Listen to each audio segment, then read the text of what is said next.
what's the right approach of doing 301s then? There are different approaches.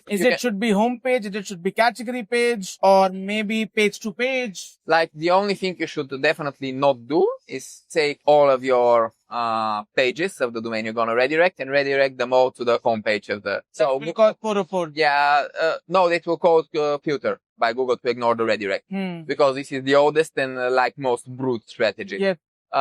Something we have done is homepage to homepage with canonical before, so as to fool Google that the websites are the same. And what about other pages? Just other pages we let 404 in this strategy, perfect. but we use a domain that has the majority of links to the homepage, so we minimize the waste. This is what we have done. Others are doing the acquisition strategy, which is make a new page that acquired, yes. Yeah, acquired strategy. Yeah, this I think would work with relevant domains. Non-relevant domains would depend on the niche. I have also seen the same things with subdomains, but I have also seen a mirror restoration of the archive on a subdomain, like basically move the old website there to a subdomain, redirect, and then link the home domain from the subdomain to pass the juice. This was really smart. I think it's worked for many years for this popular website that made it. And what about category and homepage? Category and money page?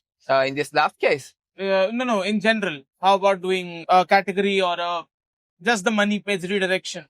You mean a redirection to the money page? I have seen this work to pass juice, but I think that it's not very natural. And again, it would depend on relevancy, how powerful the website is. Basically, if a website is very powerful, it can hold a lot more redirects to it. Okay. So the safest approach should be homepage to homepage. I think that's pretty safe because we have had success with this one without the domain being relevant at all. So just power, zero relevancy, it passes juice. Got it.